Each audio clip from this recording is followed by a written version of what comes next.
Good evening and welcome to the next episode of Kensuke's Kingdom by Michael Morpurgo.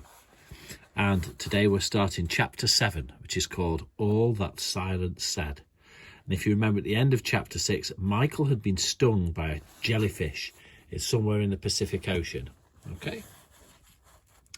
And Michael wakes up and Kensuke is caring for him. But where is Michael? We'll soon find out. And here's the old man Kensuke. I smelt vinegar and thought I was at home. My father always brought us back fish and chips for supper on Fridays, and he loved to soak his in vinegar. The whole house would stink of it all evening. I opened my eyes. It was dark enough to be evening, but I was not at home.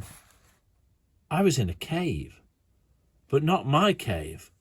I could smell smoke too. I was lying on a sleeping mat covered in a sheet up to my chin. I tried to sit up to look about me, but I couldn't not move. I tried to turn my neck. I couldn't. I could move nothing except my eyes. I could feel, though.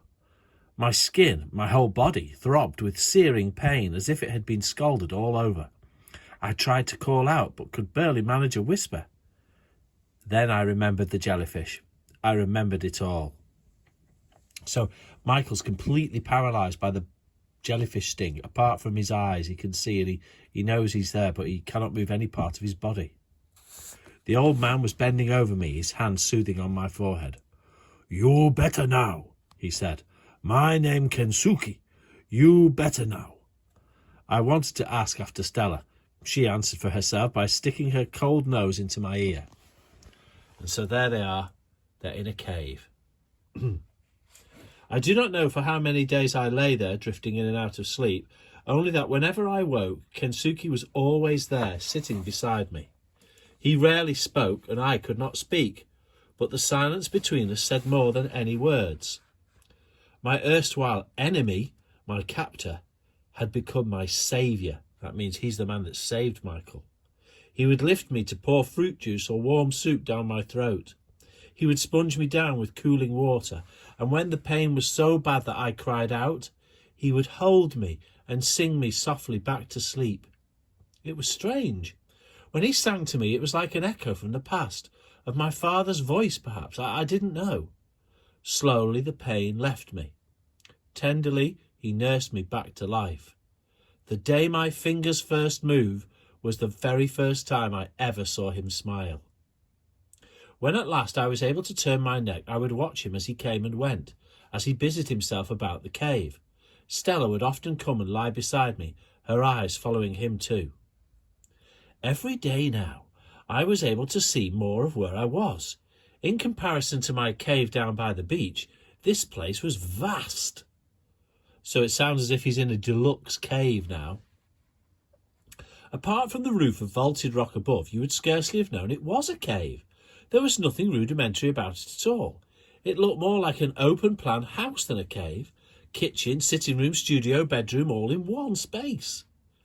He cooked over a small fire which smoked continuously at the back of the cave, the smoke rising through a small cleft high in the rocks above. A possible reason, I thought, why there were no mosquitoes to bother me. That's it. It'll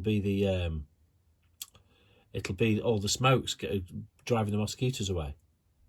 There always seemed to be something hanging from a wooden tripod over the fire.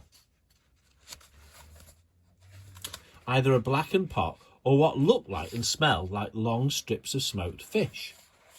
I could see the dark gleam of metal pots and pans lined up on a nearby wooden shelf. There were other shelves too, lined with tins and jars. Dozens of them of all shapes and sizes.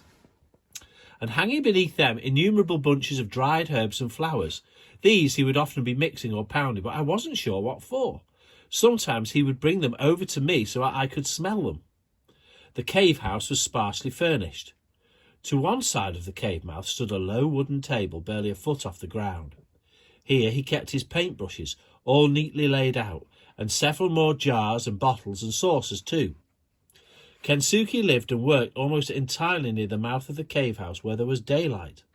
At nights he would roll out his sleeping mat across the cave from me, up against the far wall. I would wake in the early morning sometime and just watch him sleeping. He always lay on his back, wrapped in his sheet, and never moved a muscle. Kensuke would spend many hours of every day kneeling at the table and painting. He painted on large shells, but much to my disappointment, he never showed me what he'd done. Indeed, he rarely seemed pleased with his work, for just as soon as he had finished, he would usually wash off what he'd done and start again. On the far side of the cave mouth was a long workbench, and hanging up above it an array of tools, saws, hammers and chisels of all sorts, and beyond the workbench were 3 large wooden chests in which he would frequently rummage around for a shell, perhaps, or a clean sheet. We had clean sheets every night. Inside the cave, he wore a wraparound dressing gown, a kimono, as I later knew it to be. He kept the cave house immaculately clean, sweeping it down once a day at least. There was a large bowl of water just inside the cave mouth. Every time he came in, he would wash his feet and dry them before stepping inside. The floor was entirely covered with mats made of woven rushes, like our sleeping mats, and everywhere, all around the cave to head height and above, the walls were lined with bamboo. It was simple, but it was home. There was no clutter. Everything had its place and its purpose. Right, so it sounds as if Kensuke's moved Michael into his own cave, which sounds quite luxurious by the sound of it, with tables and shelves and all manner of things. And you can see the picture that Maisie has prepared. I'm also going to show Thales as well, of the inside of Kensuke's cave, with the fire and the table and the shelves and the pots and pans and everything else, and the bamboo on the wall. Fantastic stuff. Question is, how long will Michael be staying with Kensuke? Is he moving in forever? Find out in the next episode of Kensuke's Kingdom.